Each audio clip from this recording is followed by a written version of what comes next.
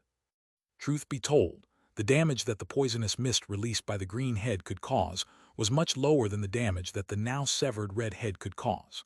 The toxin fog could also not trap and freeze enemies like the blue head severed along with the red one. However, destructive power and control capability aside, the green head was the most dangerous of all. A single breath was enough for the blood to become contaminated and the lungs to begin to rot. 2 breaths was all it took for all the organs of the body to decompose. As for the outer body, it probably depended on how tough the target was, the level difference, magical power, and other factors. However, Bai Zemin knew for sure that he wouldn't be able to stand for more than 2 seconds before his skin would peel off, 3 seconds for his flesh to melt, and 4 seconds for his muscles to fall off. Probably 5 seconds was the most he could survive inside the fog, and considering that the entire area several kilometers around was covered in green, escaping from there could take a long time. However, Bai Zemin was not worried about this at all. Ruler of all matter. Rumble. The atmosphere around him suddenly trembled as he activated Ruler of all matter, the second activation of his skill gravity manipulation. The green mist seemed to encounter some kind of invisible obstacle and was immediately pushed backwards, back towards the nine-headed immortal dragon and the surrounding area. Seeing this, the beast immediately reacted, enraged. Roar. Directly spending all of his remaining mana, over 6,000 points, and pushing his magical power to the limit, the nine-headed immortal dragon managed to make the toxic fog become even more terrifying, and once again surrounded Bai Zemin in the center. One last attack, Bai Zemin calmly analyzed as the nine-headed immortal dragon's threats and insults entered his left ear and went out through his right ear, not affecting him at all. With all his attack-type heads except the green one out and the white head annihilated, the nine-headed immortal dragon knew perfectly well that he could only take this last chance to kill his opponent and survive. If he missed this chance and let Bai Zemin use his monstrously higher agility to break beyond the toxic fog, the nine-headed immortal dragon knew that his death would be sealed in stone. Frost Apocalypse. These words put an end to any hope the nine-headed immortal dragon still held in his heart. Starting from the small silver snowflake in the center and quickly spreading through the veins running over Bai Zemin's armor, a strong silver-colored radiance enveloped his figure partially, and after directly expending 10 mana points, he released all the frost-like energy Shangyuan Bingzu had stored in it. Swoosh. Like an ice blast, the frost spread out in all directions at high speeds with Bai Zemin as its core. Thanks to overlap regeneration, Bai Zemin's magical power and magic were not much lower than that of the nine-headed immortal dragon. Moreover, since he had spent twice as much mana to strengthen all the frost-like energy that Shangyuan Bingzu had stored up for days, the green mist was immediately suppressed. All the green mist that was not pushed away was frozen into small particles that soon rained down from the sky. And before the nine-headed immortal dragon could say or do anything, his body was wiped by the fierce frost rush. In the sky, Salazar looked up at the frozen giant dragon and said in shock, "Ice Maker." "It's not Ice Maker," Lethar said in a harsh voice. His beastly eyes looked at the small snowflake on the chest of the young human's armor and pointed, "That armor is the problem." "Stop."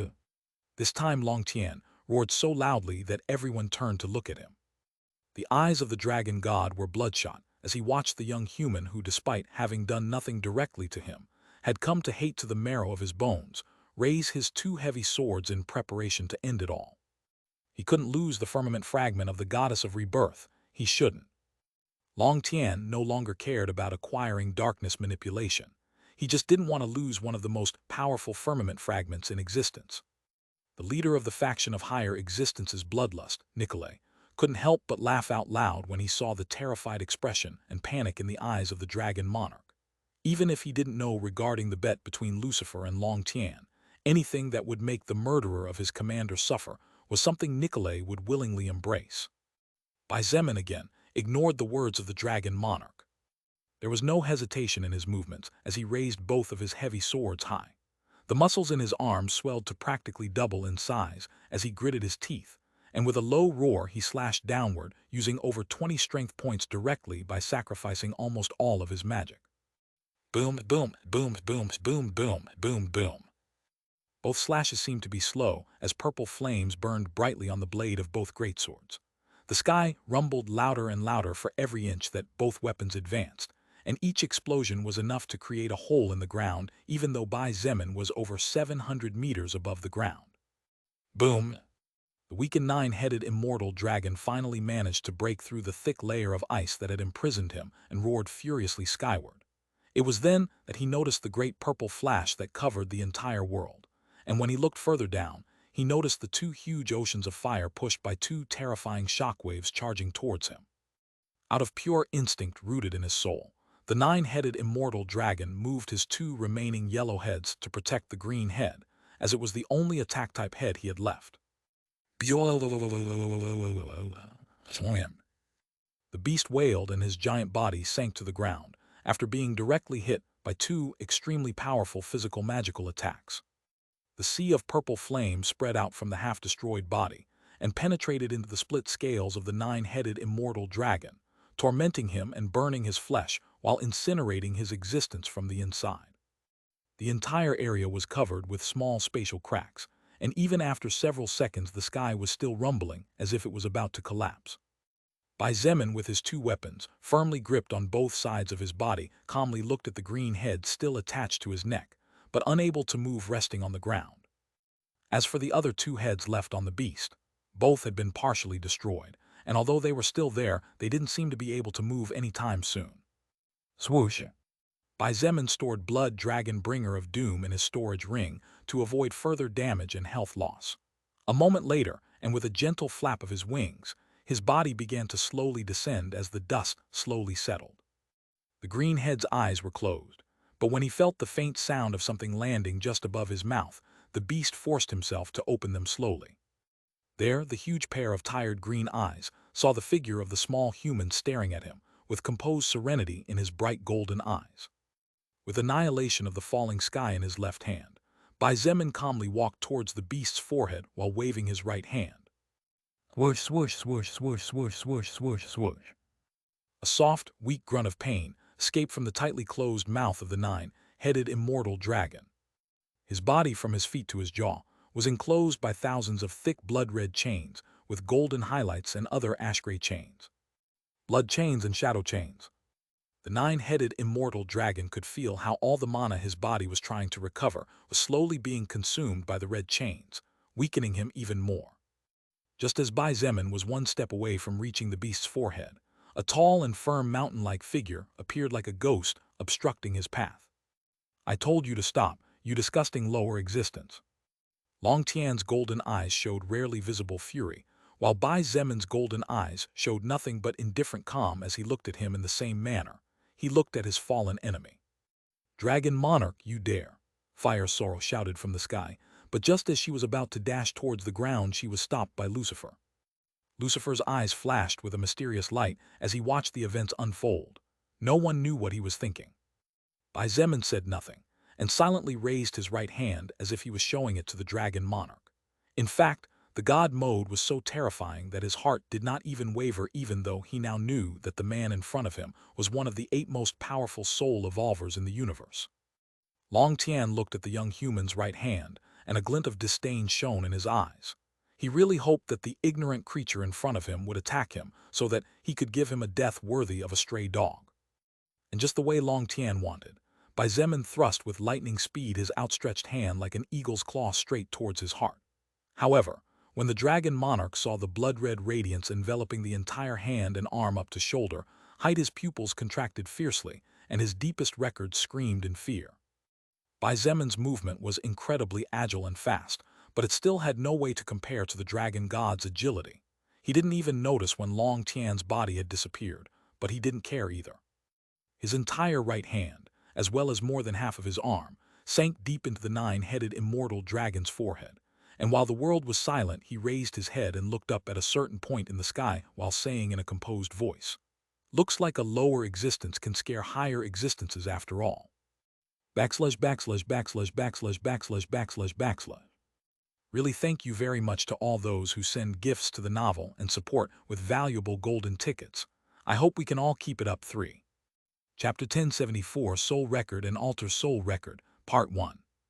Bai Zemin's words seemed to hang in the air for a long time as no one had any reaction to them.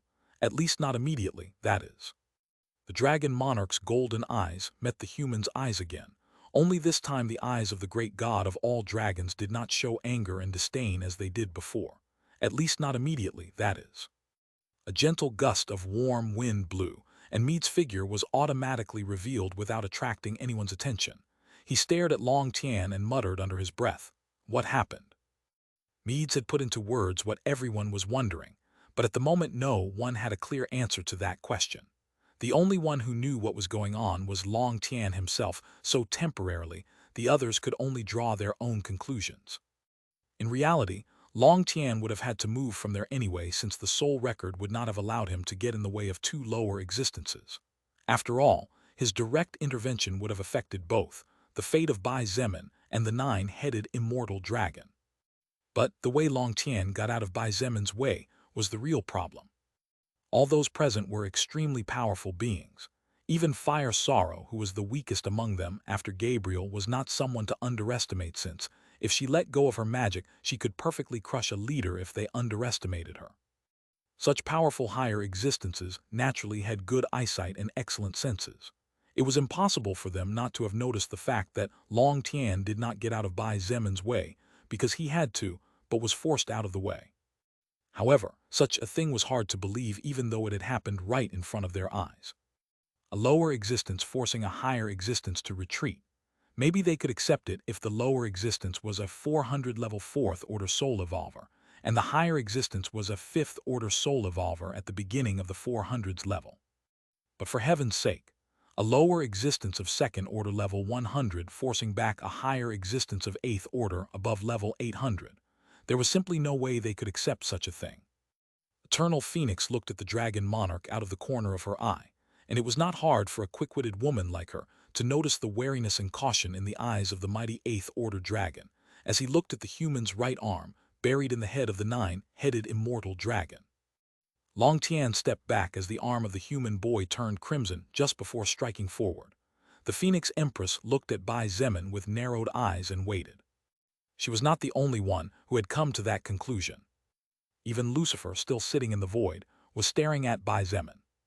The only one who had details of what was happening was none other than Fire Sorrow. Her beautiful violet eyes glittered coldly as she looked at the dragon god with barely suppressed murderous intent before looking at Bai Zemin with eyes as soft as honey. Slowly, Long Tian finally came out of his caution, and when he looked at Bai Zemin, he felt nothing but desire to tear him into a million pieces. However, he didn't say anything or move temporarily. He wanted to see and understand the reason why his deepest records had forced him to get out of the way just before the little human's right hand touched him. Bai Zemin had long since stopped paying attention to Long Tian. His focus was completely on the 9-headed immortal dragon as he used record devastation on him. About a minute later, the giant beast's body began to shrink in size, and its scales began to lose their shimmer before falling off the body. Watching the drastic change the terrifying beast was undergoing as he writhed and roared in pain, as well as feeling his power plummeting with each passing second, made everyone finally understand what was happening. "You've got to be kidding me," murmured the Archangel of 7th Order, Gabriel. Gabriel was considered to be the most cunning and intelligent existence in the universe, not for nothing. It was said that he once managed to kill 2 7th Order soul evolvers, both superior to him in levels and combat ability, thanks to several strategies he had formulated. In fact, it was known that a good number of the army of heaven's victories during battles to take control of higher worlds were owed to Gabriel. However, this terrifying 7th Order Archangel could feel his heart tremble as he watched one of the lower existences he had always despised doing something that should not be possible.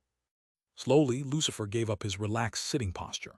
With his eyes fixed on Bai Zemin's right arm buried deep in the forehead of the 9-headed immortal dragon, he stood up in the sky and after several seconds said to himself, "Is he erasing the records of that 4th Order dragon?" "Impossible," Lethar shouted from another corner with his eyes fixed on the ground, "erasing the records of a living being. Don't joke, Lucifer. Everyone here knows that only the soul record is capable of such a thing. A level 100 human wouldn't be able to handle such a skill even if he possessed it." Everyone here knew well that even though they were terrifyingly strong, they were still prisoners of the great cage that was the universe and its true ruler. They had worked hundreds of thousands, millions of years to obtain the strong records that made them up today. And yet, the soul record needed only a casual attack to erase those records and turn them all into weak soul evolvers again. A few seconds later, Eternal Phoenix shook her head and pointed from the side. "It's not erasing. He's simply taking them away." Taking away records. Lucifer ignored the words of the leader of Heavenly Moon, but when he did hear Eternal Phoenix's words, he was very surprised. When he paid more attention, he noticed that in fact, although the 9-headed immortal dragon was losing his records and rapidly becoming weaker and weaker, those records were now all being gathered in Bai Zemin's hand. Lucifer's pupils contracted fiercely as he muttered in shock, "No wonder that stupid lizard got out of the way."